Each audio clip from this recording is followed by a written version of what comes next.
Well, good evening, everybody. It's Chris here from the Whistle Stop Cafe in Mirror, Alberta, and I'm also the Chris and Kerry Show, as you can see, because it's on the screen right in front of your very eyes. Oftentimes, I'll start these podcasts, webcasts, whatever you call them, live streams, reading something that I find interesting, and today is no different. And honestly, I've only read a little bit of it. I got to get to it. Today I'm reading something titled The Scientific, Legal, and Political Rationale Recommended for Modifying the AHS Consent for COVID-19 Immunization Form. And this was written by a few friends of mine and a few friends of yours.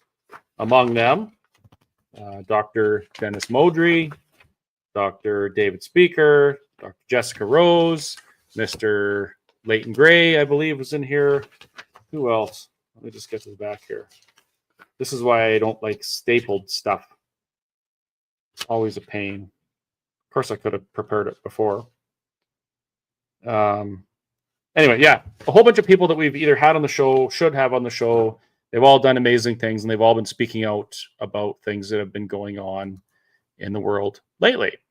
So this is basically a response to the Alberta COVID-19 report that is lovingly referred to as the Davidson report that was released not so long ago that caused the liberal left, the media, and many of the bureaucrats who benefited from the tremendous tyranny we saw over 2020 through 2023 caused their heads to completely explode. And the ones whose heads didn't explode, their hair lit on fire, stunk up the place. They took to social media and interviews with left-leaning, state-funded propagandist media outlets, and they condemned the report, and they said it's disinformation, it's misinformation, and some people like me said, well, okay, which parts?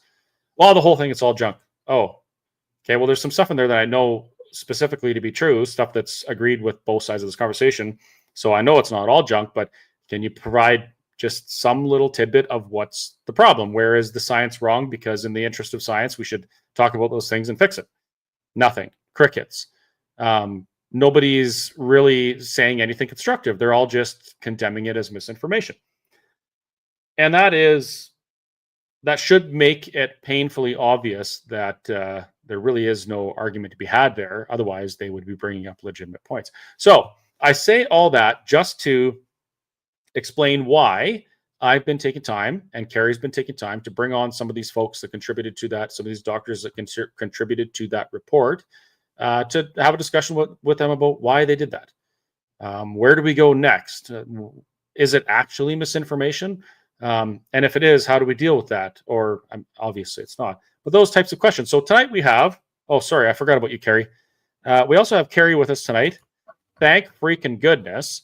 As yes. Everybody knows, Kerry pretties up the place every time he joins us for a Chris and Kerry show. So thank you, Kerry. Much appreciated. Oh, absolutely. And of course, I was scrambling today, and but I wanted to actually get a lot of the information up so then when Dr. David Speicher is speaking, we'll be able to present it. So scrambling just to put up some prettiness, I guess, with all the reports and stuff. So that's why I was talking longly. I was trying to give you time to get your stuff ready.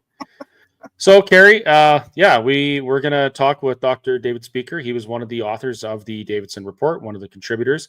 And I didn't put these two things together until just now when you were asking him about this as I was pouring myself some tea. But he's also colleagues with our good friend, Dr. Byron Bridle at the University of Guelph, Ontario. That's right. Yeah. So it's a very small world. Pretty small. Yeah. It's a small world. It is a small world. And as some of you know, some of you don't, Kerry, you already know this, Dr. Byron Bridle, he was doing some research on potential vaccines for COVID-19. Mm-hmm. He's not an anti-vaxxer. He's not anti-science. He's a legitimate, literal scientist, as is Dr. Speicher. And they came out fairly early on and tried to sound the alarm about some things that were going on, that we should probably rethink the way we're looking at this, because this isn't a scientific process that we're using to implement these policies. And they were just lambasted, like persecuted by their colleges. Dr. Speicher, not so much, but Dr. Bridle, good grief, he was, man, they locked him out of his lab for 3 years. I think I think he's back now. But yeah, it was absolutely ridiculous. But thank God that brave men and women did speak up when they saw something wrong. Because if you don't do that, then how can we ever prevent atrocities from happening? How can we fix it? Yeah. So, and the reason why we call this podcast is what could we have done better? There were so many things that we've gone through, even with the Davidson report, that we could have just done better. Had we taken Lieutenant Colonel Redmond's advice in the report that he initially did, and said all we would really have to do is quarantine those that were at most at risk. The rest of us probably could have just gone on with our lives. But that live your lives, drive the economy, protect the vulnerable. Yeah, exactly. Yeah. So there's lots of things that we could have done, and are we better prepared for the next one? Because chances are there's going to be a next one. I don't know. Are we? I thought maybe as a society we're better prepared to identify, to sniff out the delusions when we see them and call it out. Yeah. And then I'm watching how people are responding to to Mark Carney and tariffs and Trump and all this stuff. And I just think, well, those of us that know, we just got to work extra hard. But I want to point something out real quick. You mentioned Lieutenant Colonel David Redmond. Yes. Before I give you this tidbit, folks, remember, if you have a question, put question marks around it both sides so we can identify the questions and find them later. Do you know why we call them lieutenants here, even though it's spelled lieutenant? I don't know. Is it So the Canadian military tradition is born of the British military tradition. And in Britain, a lieutenant is the guy that hands you toilet paper. Oh, that is true. Very so true. We certainly don't call officers lieutenants. It's a disrespectful thing. Yeah. So if anyone's ever wondering why in Canada or Commonwealth countries they're called lieutenants, that's why. Strange, but true. I would definitely have Colonel, because I worked with the military, and I'm surprised I even said it that way.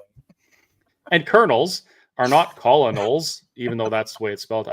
Some of the stuff I don't understand. But yeah, I do understand that something is wrong, and we could have done something better. And it's important that we share information and educate ourselves as best we can by talking to experts. So without further ado, I would like to welcome Dr. David Speicher to the Chris and Kerry Show. Thank you very much for joining us. Hey, guys, it's good to be here. Awesome. So much you're no stranger to Alberta either, are you? No. I even have a nice white cowboy hat thanks to a good friend of all of ours, Mr. Daryl Comic. That's right. You did. I'm so glad you didn't say Jason Kenney. Well, Daryl Comic, who's the CA president of Calgary Lougheed, and a good friend of ours, and that's awesome. Yeah, he's awesome. Yeah, and Kerry, quick shameless plug for Daryl's business endeavor there, if you don't mind. I should actually know it off the top of my head. Fresh and Local Market, and Fresh and Local Market. Yeah, they're in Avenida, however you want to pronounce it, off of McLeod, and great. It's an awesome place. It's like going into I would almost call it a farmer's market of food. They have tons of. It's a high-end food court, is what it is. Yeah, it's a really high-end food court. And anything from anywhere across the world. So it's awesome. And they've even got a bar that I've been in once or twice, believe it or not. Really? I wouldn't have never have guessed. Yeah, for a guy like me that loves food, like you cannot get a better place than that. You can go and have, Filipino food and then Chinese food, go over for some sushi, have some barbecue. It's just absolutely fantastic. But that's not what we're here to talk about. No. We are here to talk about the very controversial and somewhat inflammatory Alberta COVID-19 report that you were a contributor to, Dr. Speicher. Before we talk about that, do you mind if I read a little bit of your bio off of your PPC candidate webpage? Yeah. Okay. I'm going to bring it over here so I can see it with my googly eyes. So Dr. David J. Speicher. Dr. David Speicher is a Canadian virologist with 20 years of experience in infectious disease diagnostics and molecular epidemiology, conducting research across Australia, India, Kenya, Cambodia, and Canada. He's received prestigious awards from St. Joseph's Healthcare Hamilton and McMaster University, and currently serves as a senior research associate at the University of Guelph. During the COVID-19 pandemic, Dr. Speicher served as a laboratory and research and development director of Multiplex Genomics, a COVID-19 PCR testing facility, while also teaching as a Sessional Assistant Professor at Redeemer University. In 2023, his research on Pfizer and Moderna COVID-19 mRNA vaccines gained international attention, including discussions in the US Senate and European Parliament, contributing to policy discussions about vaccine safety. When I asked Dr. Speicher why he chose to run for the PPC, his response was that somebody needed to speak up for the people that were harmed during all of this. So thank you very much, Dr. Speicher, for doing that. It takes a lot of guts to get out in the public like that. Oh, yeah. Yeah, I am not a politician. I'm a hardcore scientist. These are the facts.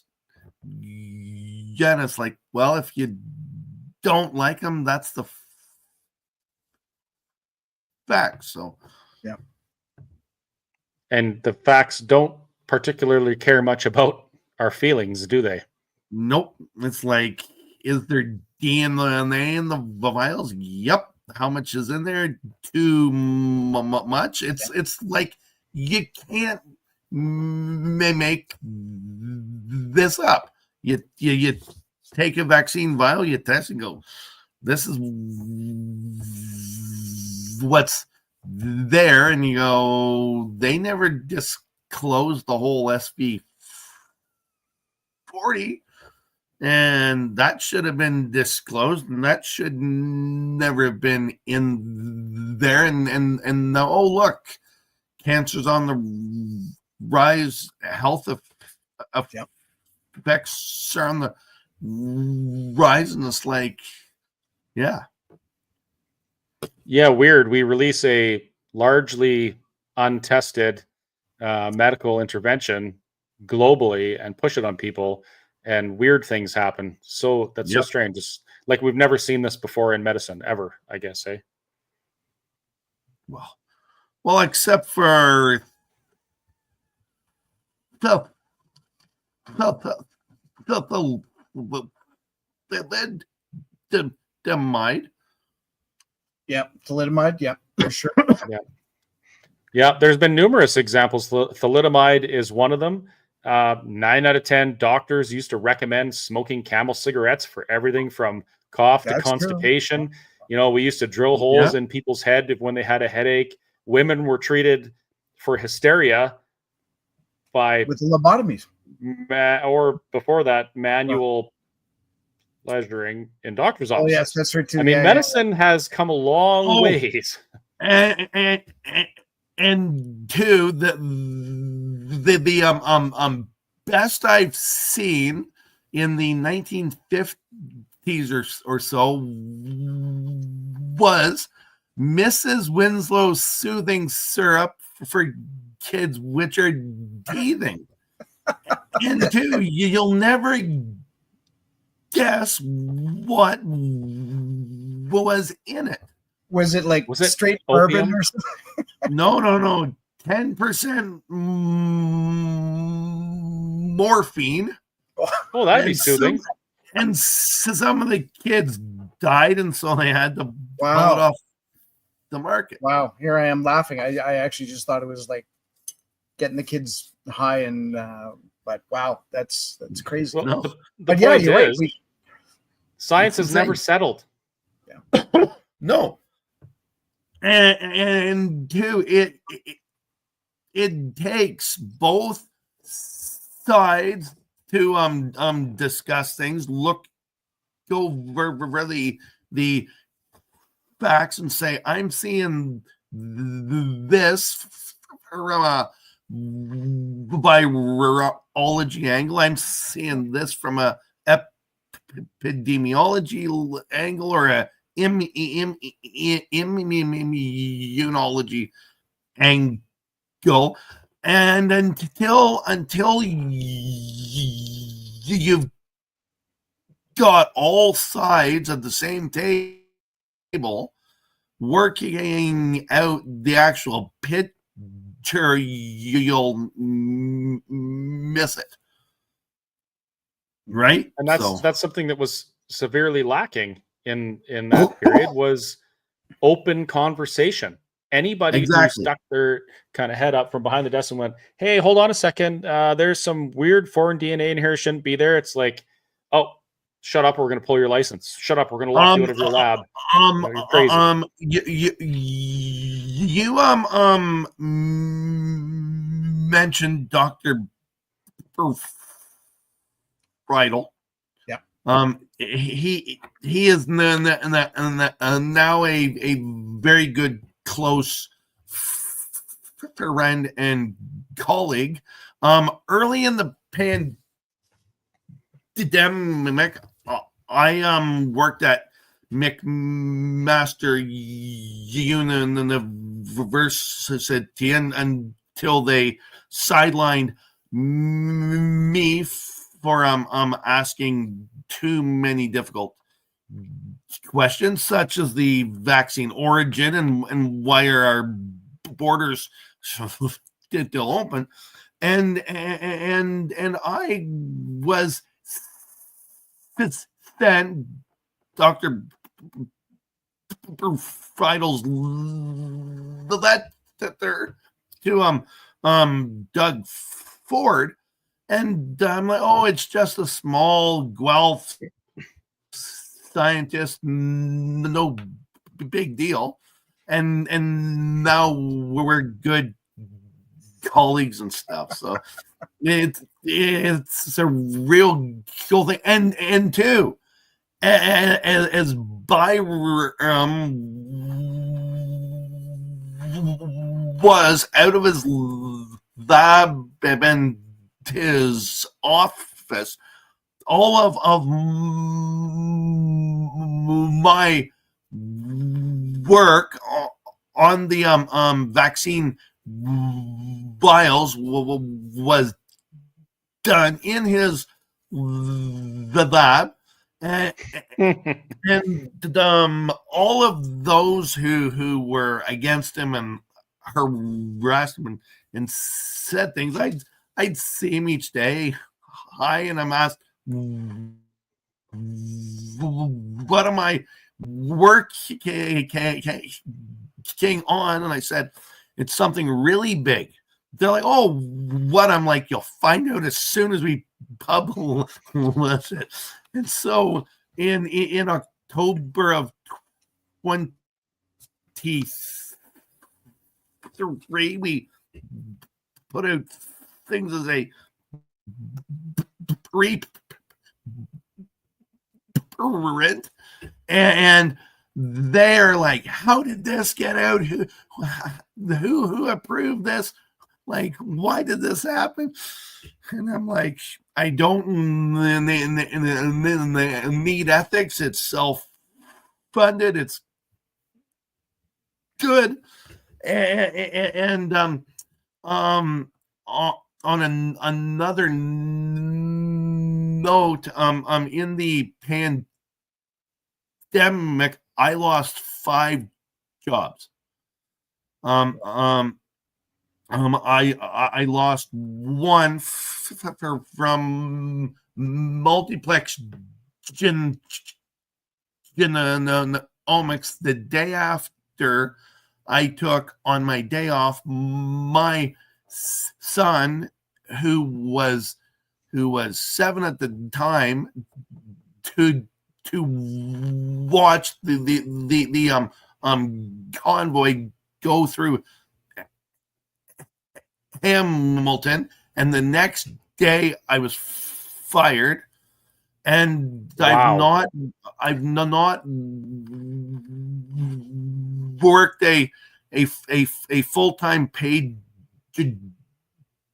job since May of 23, and it's because there's so many court cases going on. There's so much work. In the past week or two, we've had the Alberta report out. Mhm. We've filed a FDA citizens petition.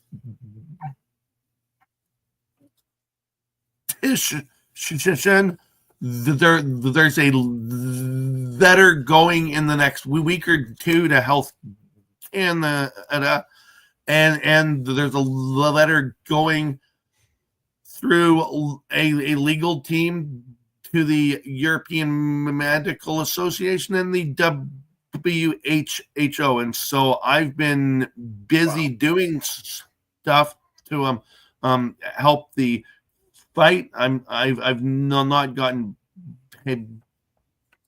paid for most of it. It's tough because my wife's saying, how are the bills and stuff getting That's true. Yeah. paid? And so there's a gifts to send go link on my web page, except I say all this because I know the facts are there. I know the tides are turning, and there's so much going on right now with RFK and Trump and stuff that we are changing things. And I've called my Substack courageous Ruth, and I would love to write on things more, but I've got time I'm spending on court documents and papers and stuff. Mhm. But I gave a talk at the Great Canadian Awakening in May of 23 in Whitby, and until that time, most folk assumed I was Dr. Friedel's assistant, and they were given us a shared time slot and myself 5 minutes to talk to introduce Byram, and then Byram could talk the rest, and we're colleagues, we're at the same level. and one of the guests to talk on the Saturday morning first time slot canceled, and so I was asked Friday evening to take that spot, and I'm like, sure. So I went out and I talked. They're like, you're not Byram's assistant. You're like, No, equal. Absolutely. Yeah. And then Arthur Pawlowski walks up and said, Dave, you are the most courageous man I know. And it's because of how I talk, and I get up and I talk to folk, and so I've called it that because here's a guy who's been jailed for his faith. Yeah.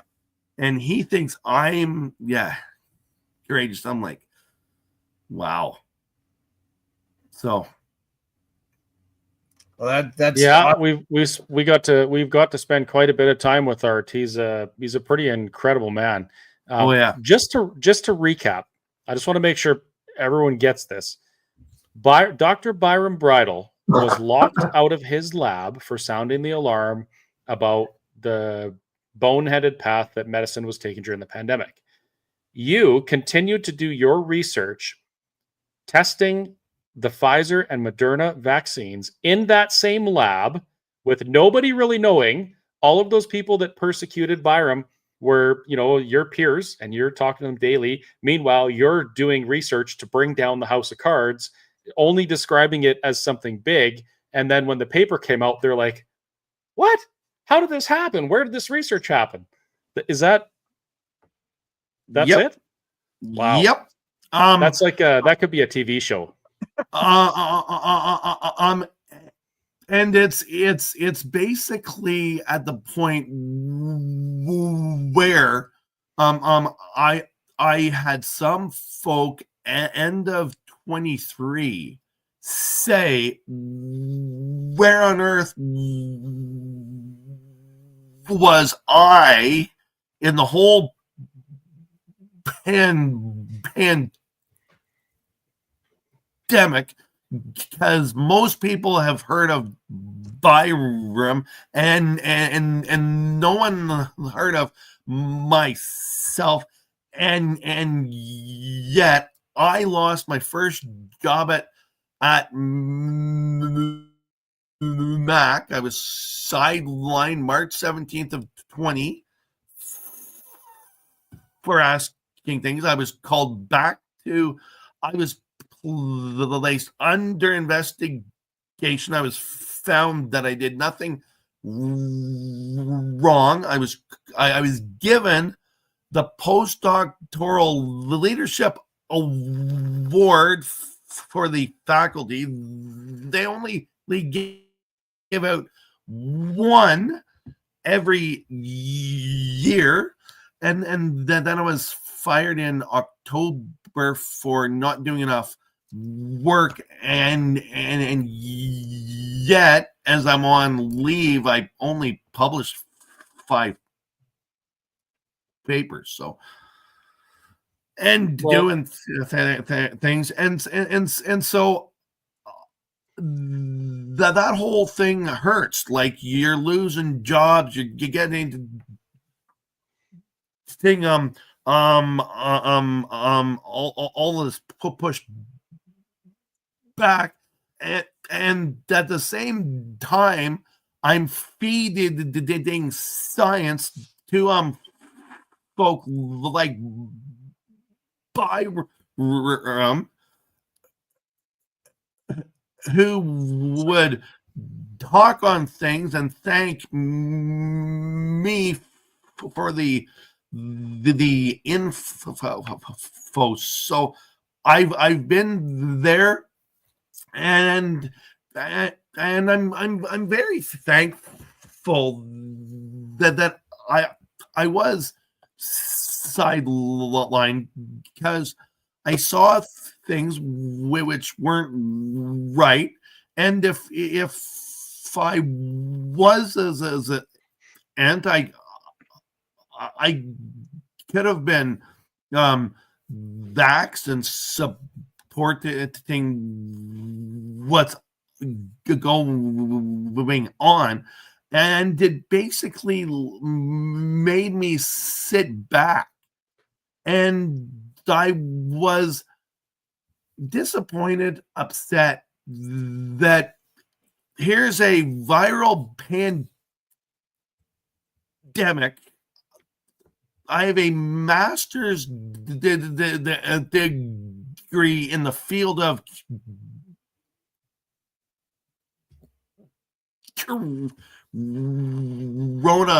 viruses. I was sidelined, and I'm like, where's my career path? Like, you're dead downhill. Yeah. And then you try something, try to fix something, lose that job, and then it was July of 23. I was asked to confirm the DNA findings of Kevin McKernan, and I'm like, I am a PCR expert. If these vials are tested, it needs to be done right, and therefore I do it. And this where work has gone big, and I'm like, if you keep walking your path, your field, and just follow that God has things under control, and that things will work out. Yea, though I walk in the valley of the shadow of death, I will fear no evil. So it's been just God's path. I'm going there, learn something, lose that job, go here. Wow. So it's been a wild ride, lot of things, and now the ride's about to get wilder. A couple of our mutual friends are in pretty prestigious places. One of them is about to be appointed as the director of the NIH. That's our friend Dr. Jay Bhattacharya. And who else was I thinking of? There's another one. Junior? RFK. He is going to be heading up the FDA. So I think between the two of them, fingers crossed, I hope they're going to need some real men and women of science who would not sacrifice their principles and profit off the backs of vaccine injuries, rather make a sacrifice of their jobs to pursue the truth. I'm hoping that they'll want people like that in their administration, because wouldn't that just be poetic justice? I've applied to the Maha team. I was, thanks to Martha Hudson at the Maha Ball in Washington last month, and I would love a job at the FDA and NIH or the CDC to do work to basically help those who are vaccine injured. Well, I'm pretty sure Trump and RFK watched this episode, so you've secured your. Sure hope so. Well, I hear he's got a convoy pin, so maybe he'll wonder where it came from. He does have a convoy pin for the whistle stop too. I hope he wears it someday. Wouldn't that just be cool? Hey? That'd be awesome. Watch for that. Yeah. Exactly. How fast would the world change, in your opinion, if these institutions that basically turned their backs on science, turned their backs on the people, were completely taken over and restaffed with those who were willing to sacrifice their livelihoods and profit to do the right thing and speak the truth. How fast would things change in this country, you think? Oh, it would change things big time. I think you'll have less corruption. If this whole DEI thing was here, where they asked that, it would change things. Mm-hmm. As we've talked, our good friend Timothy Caulfield, Oh yeah, Tim.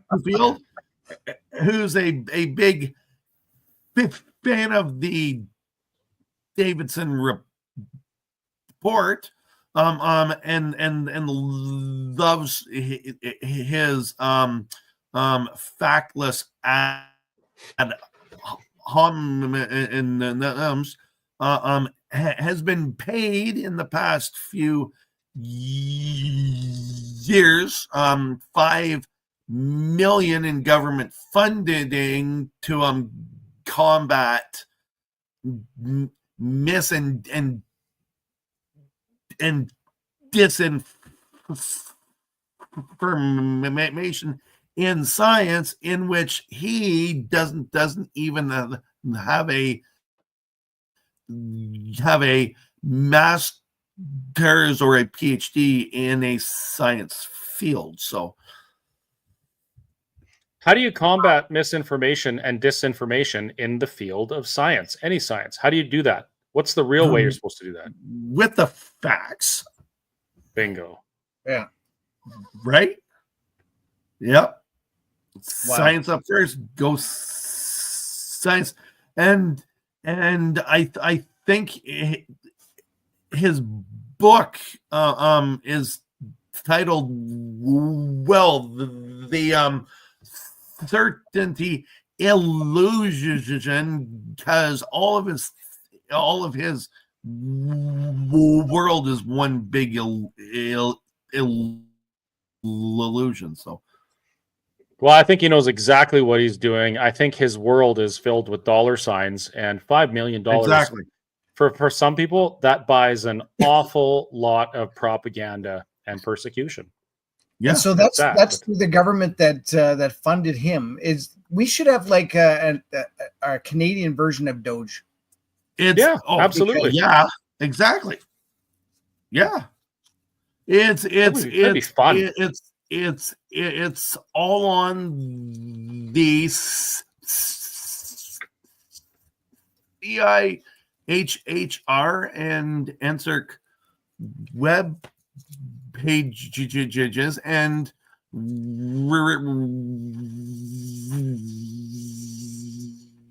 Regina Teal put out this last week,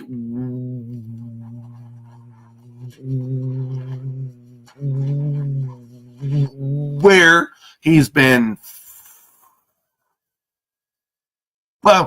funded. So let me translate this. Yeah. Yep. Oh yeah. I posted that. Those corrupt money laundering fools. You know, they've faced a lot of things, but they may never have faced an angry beaver. Nope. That's true. That's for sure, right? Oh man. Yeah, that's you got Elon Musk and Donald Trump et al. In the United States sniffing around, digging into corruption, finding out these things like, where did all this money go? And a lot of it is getting tied back to things like, you know, medical testing purchases, personal protective equipment that never arrived. We got a Tylenol thing here in Alberta. Like, these things are all coming out of they're all getting light shone on them. And there's been so many people like you who have said, hey, this is wrong. There's something wrong here. We need to fix this. And the ones that are benefiting financially are like, no, you can't do that. We'll persecute you. We'll fire you. Don't look at that. And now it's happening so much in the United States. It's bound to happen up here. It has to. So I'm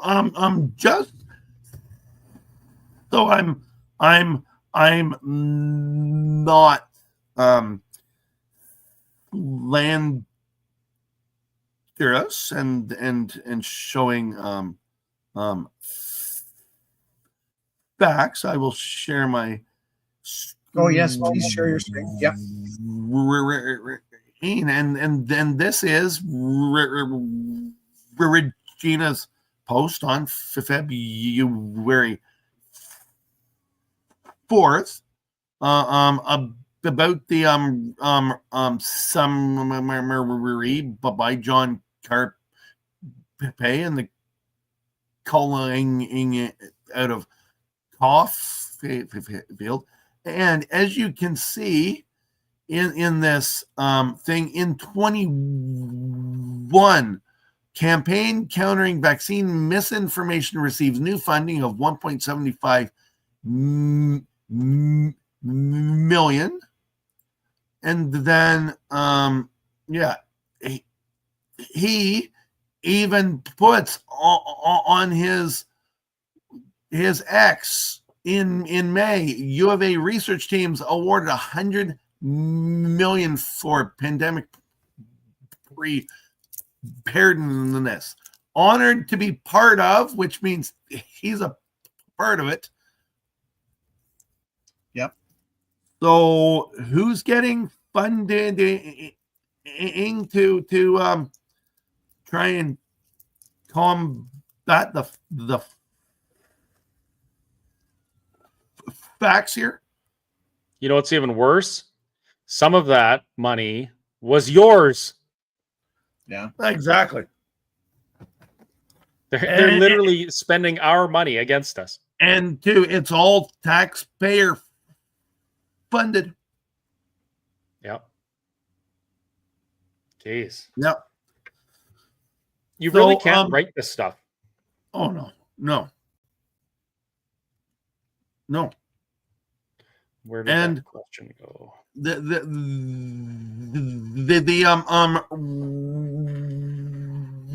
report came out 2 weeks ago.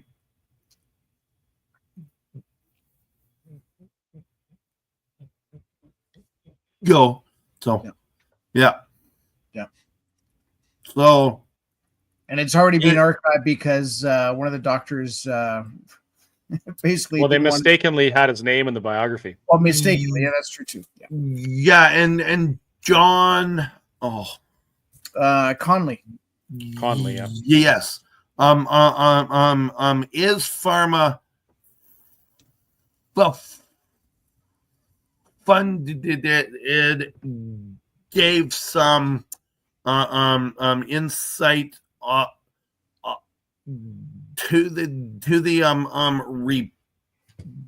report, and he didn't want his name there, and the government accidentally left his name in. So yeah, no, that's fair. And it's so typical. You've got an entire report of facts, and they don't attack any of the facts. They pick up the one point of him, and his name should have been removed. Yes, it should have, but there's been no pushback against the facts in the report. That's weird. If it's junk, that should be easy. They should easily be able to dispute the facts. Exactly. Yeah. Well, Dr. Speaker, didn't you say that you were on the Jason Levine show yesterday, and there was another guy on there with you, and he was saying that it was all garbage and not true, and yet he hadn't even read it. Yeah. Last night, Jason Levine's show, I get home from fishing, and I get a call to jump upon a podcast, and 10 minutes in, and I'm like, okay. And I'm there with teaching and what deal, and this guy named Reagan, and he's some Green Party support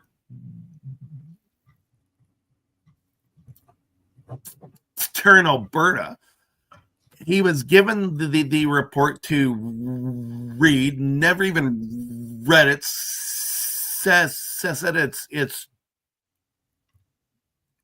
garbage, and he's like, I'm not reading it. He basically said that the Kenny regime never locked down the people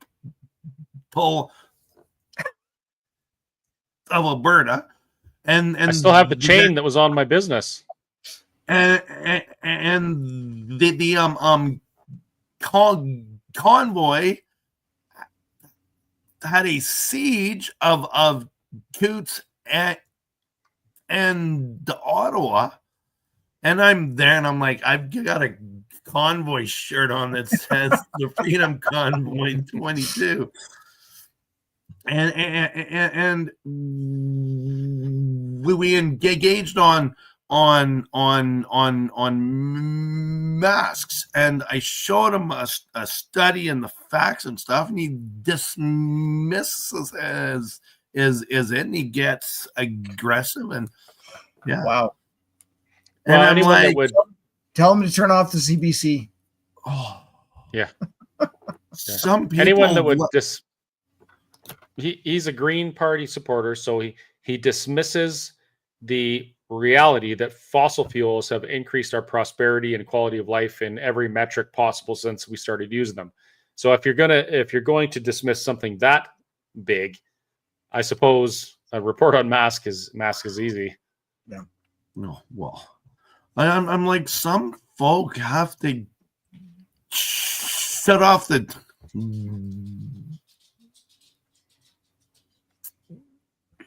TV and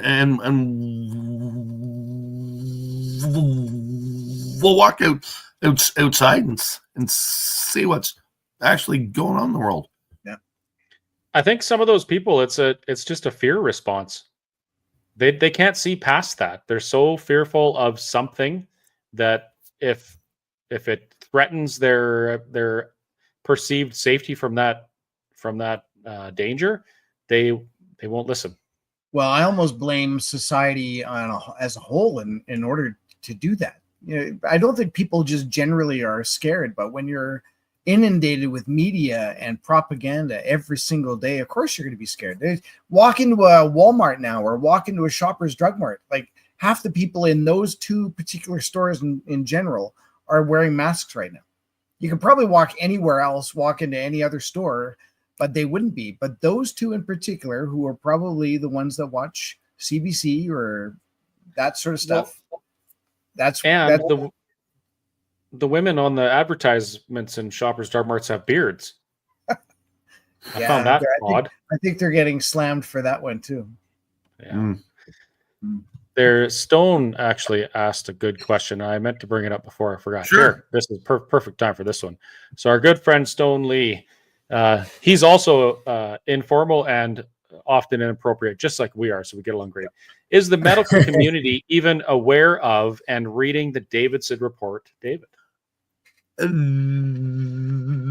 they are aware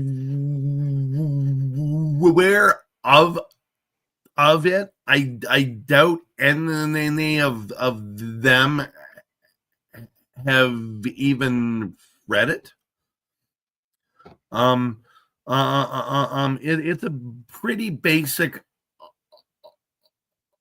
high level report,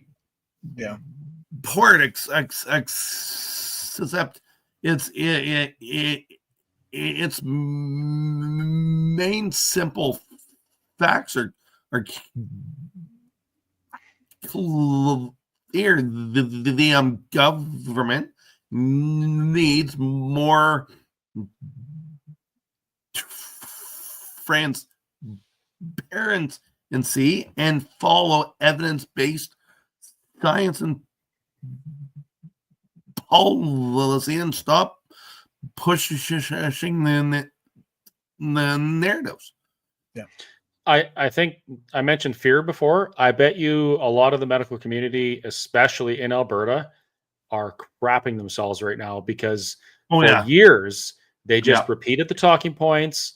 They didn't bother to do their due diligence, or maybe they did, but they didn't want to risk their Porsche payment or something, who knows, whatever. And they just went along with it. And now the light is shining and it's getting exposed, and they're going to be exposed. So of course they're freaked out, you know. Mm-hmm. They just hope a lot of them just hope it goes away.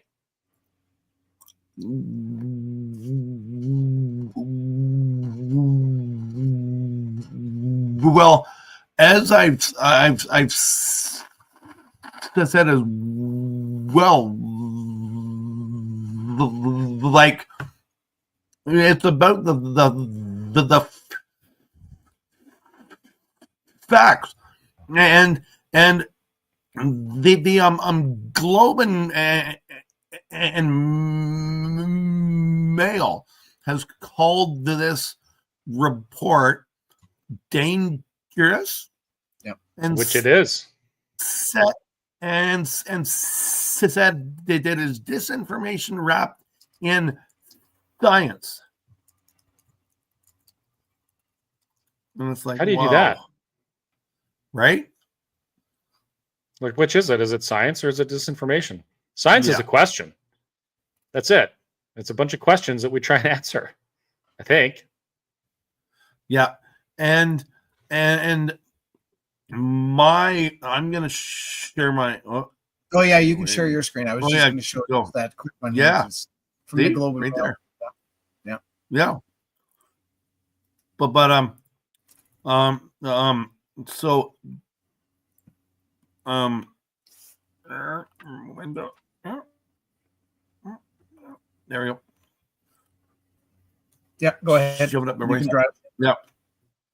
Huh?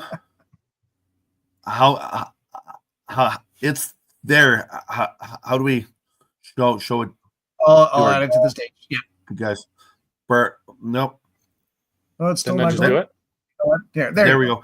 So, Caulfield said it's fatal laws and dangerous and a dangerous and misleading message about public health. He wrote this and called for a retraction, and I basically said to him in his thing, where are the facts? At this point, it's all wrecked to wrecked. And I said, if you have any facts or going in that, then show up on March 3rd at an injection of truth, and let's talk about things. And I said, enough disinformation and ad hominem attacks, Caulfield. Let's discuss the facts. Yeah. So far, he's not shown any facts at all as to why this report isn't even worth saying. So, But he has the entire medical community of Alberta signed that request. The entire Yeah. medical community, all 65 people.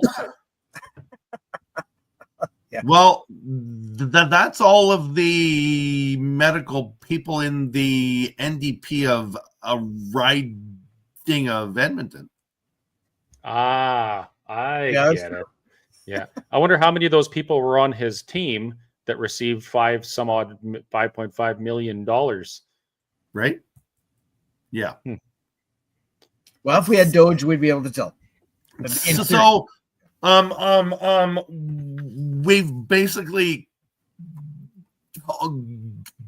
called and said, let's sit and let's discuss the actual facts. Yeah. And two, as a scientist, I am fine to sit and discuss the facts to anyone who wants to talk about them. So there has Right? been a formal invitation for them to show up at the Injection of Truth on March 3rd. Yeah, we've reached out to Caulfield several times, and a few others, and said,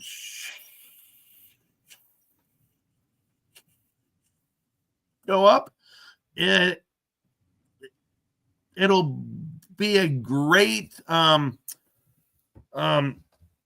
and party. And two, on the expert panel there, Dr. Gary Davidson to discuss his report. Then this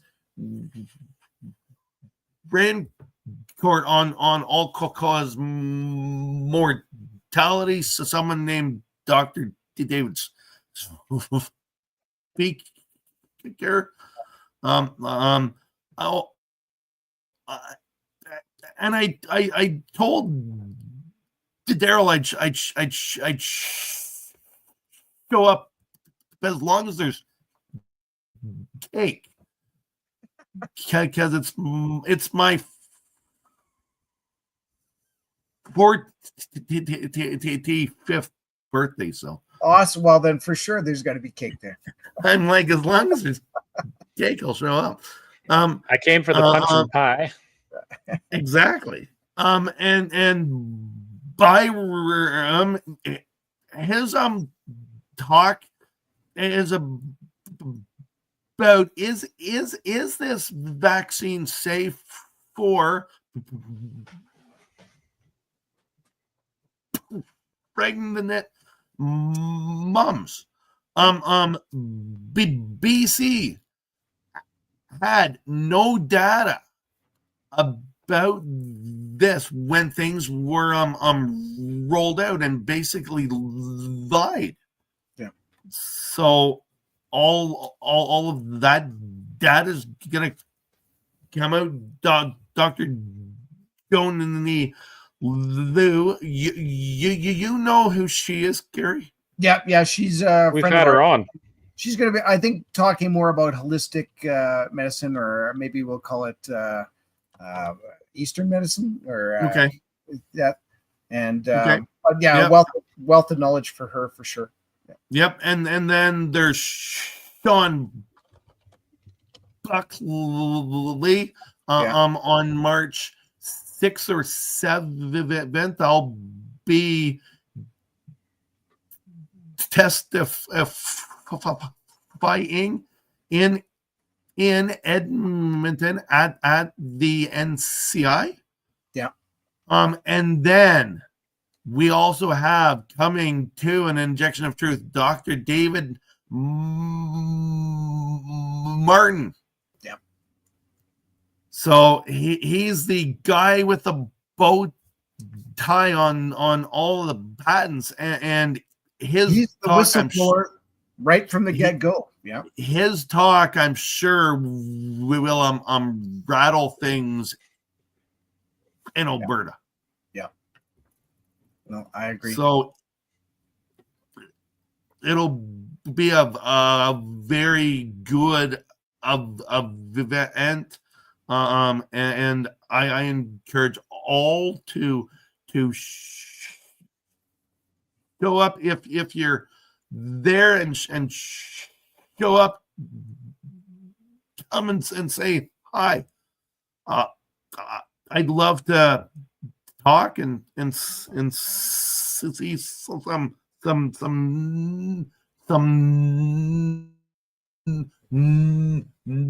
new faces, but I also encourage, if you know someone who's just waking up, seeing things, questioning things, invite them out to hear it, ask us things, talk